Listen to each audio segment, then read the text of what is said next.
En 2025, près de 62 millions de téléspectateurs français regardaient la télévision chaque mois, soit environ 4 heures par jour par personne. Même à l'ère du streaming et des réseaux sociaux, plus de 70% des Français continuent à regarder la télévision chaque jour, que ce soit en direct, en replay ou via des plateformes numériques. Pour beaucoup, cette télévision peut parfois sembler anxiogène. Les journaux télévisés et reportages présentent des informations qui suscitent inquiétude et stress, ce qui touche directement à la psychologie et à la santé mentale des téléspectateurs. Mais au-delà des contenus, le paysage médiatique français possède des règles, des codes et des subtilités culturelles qui surprennent souvent les étrangers. Dans cet épisode, nous allons explorer le langage, la censure, la publicité et les habitudes télévisuelles, et vous me direz si dans votre pays, c'est similaire ou pas. Bonjour, je suis Jonathan, professeur de français natif et coach pour tous ceux qui souhaitent gagner en confiance en français. Dans mon podcast, toutes les semaines, vous allez améliorer votre compréhension du français, mais aussi à débloquer votre apprentissage et enfin à mieux comprendre les codes culturels français. Sachez que vous pouvez accéder à la transcription gratuite et aux flashcards sur mon site web www.tavieenfrançais.com. Et si vous avez un moment, vous avez aussi la possibilité d'évaluer ce podcast avec une étoile et un commentaire. En France, la télévision publique et privée est très encadrée, très réglementée, quand il s'agit de langage, d'insultes, de jurons, de nudité et de violence. Sur les chaînes comme France 2, chaîne publique, ou TF1, chaîne privée, certains mots, même très courants dans le langage adulte, sont interdits ou limités, surtout pendant les programmes diffusés en journée. Les mots jugés grossiers ou vulgaires ne peuvent apparaître que le soir, généralement après 22 heures, pour protéger le jeune public.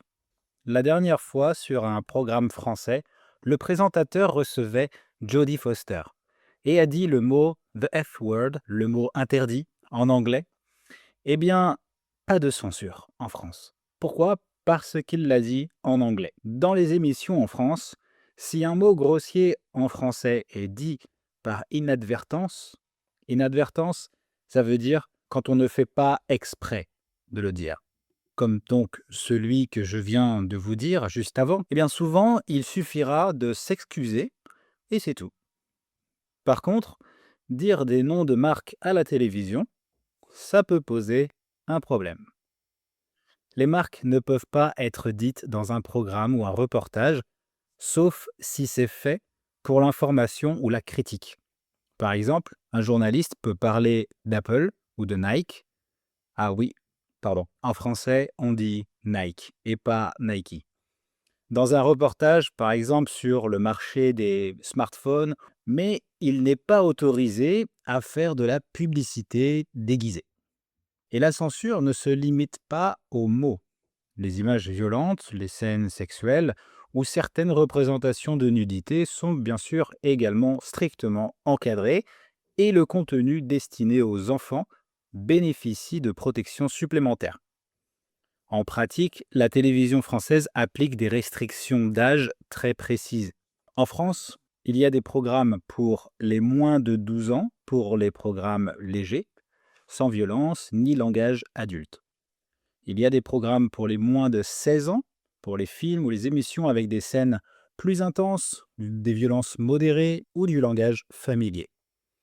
Et puis, il y a des programmes de moins de 18 ans, où ce sont des contenus pour adultes, de la sexualité ou de la violence forte, généralement diffusés tard le soir, après 22 heures en général, ou sur des chaînes payantes. Alors, je ne sais pas si ça peut vous surprendre, parce que c'est vrai qu'en France, pays connu pour l'expression de sa liberté, montre assez facilement des scènes des personnages dénudés dans des films, en tout cas plus que d'autres pays, je pense. En fait, en France, la nudité dans un film est plus acceptée que certains mots de tous les jours. Il y a tout de même des restrictions, bien sûr. Ce système montre aussi que la télévision française pense à la santé mentale et aux émotions des spectateurs. Elle limite les mots ou les images qui peuvent inquiéter ou effrayer les enfants, mais laisse la culture et l'art accessibles aux adultes. C'est une façon de protéger le jeune public tout en respectant la liberté des adultes. Il n'y a pas que les mots ou les images qui sont contrôlés à la télévision. La publicité et la politique aussi suivent des règles très strictes aussi. Par exemple, les publicités pour l'alcool ou le tabac sont interdites, sauf dans certaines conditions très très précises. Pour la politique, les règles sont encore plus strictes. Pendant les périodes électorales, par exemple, chaque candidat politique a exactement le même temps de parole sur les chaînes publiques. Et il est interdit de payer pour des publicités politiques à la télévision ou à la radio. Je sais que pour les élections américaines aux États-Unis, c'est très différent. Les candidats peuvent là-bas acheter des dizaines de spots publicitaires pour influencer les électeurs, mais en France, tout est égalitaire et encadré par la loi. Ces règles montrent à quel point la télévision française essaie de protéger le public et d'éviter les abus. Ici, la télé n'est pas seulement un média commercial, en fait, elle est aussi un outil de culture et d'information encadré. Sinon, concernant les horaires, en France, la télévision suit des horaires très rigides. Par exemple, les programmes pour enfants sont diffusés le matin ou en début d'après-midi, tandis que les émissions plus adultes commencent après 22 heures. Les journaux télévisés ont des durées fixes, souvent 30 à 45 minutes, et il y a très peu de publicité pendant les informations. Aussi, les films ou les séries étrangères sont souvent diffusés en version originale sous-titrée. Les chaînes publiques privilégient aussi les documentaires, les débats et les émissions culturelles qui peuvent durer longtemps. Mais je constate que les formats plus courts et plus rapides arrivent de plus en plus avec la nouvelle génération. Mais ça n'est pas du tout la majorité. Alors, on pourrait penser que tout est lent ou trop structuré en France, non?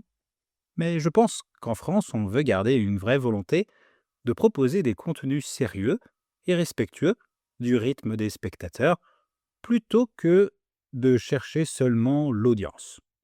C'est en train de changer, malheureusement, dans le mauvais sens, avec des chaînes plus polarisées, même si ce n'est quand même pas comparable à la bataille des chaînes comme Fox News contre CNN, par exemple. D'ailleurs, je pense qu'il est important de s'intéresser à la manière dont les informations et les débats sont présentés à la télévision française. En France, les journaux télévisés et émissions de débat sont souvent longs et détaillés. Les présentateurs prennent le temps d'expliquer le contexte et les invités discutent souvent pendant plusieurs minutes, voire même plusieurs heures, sur un même sujet. Certains journaux télévisés ou magazines incluent des informations hyper locales, par exemple la fête d'un fromage régional ou l'inauguration d'une nouvelle bibliothèque municipale. C'est assez curieux, peut-être, parce que parfois c'est très loin de nous et on pourrait dire mais qu'est-ce qu'on s'en fiche?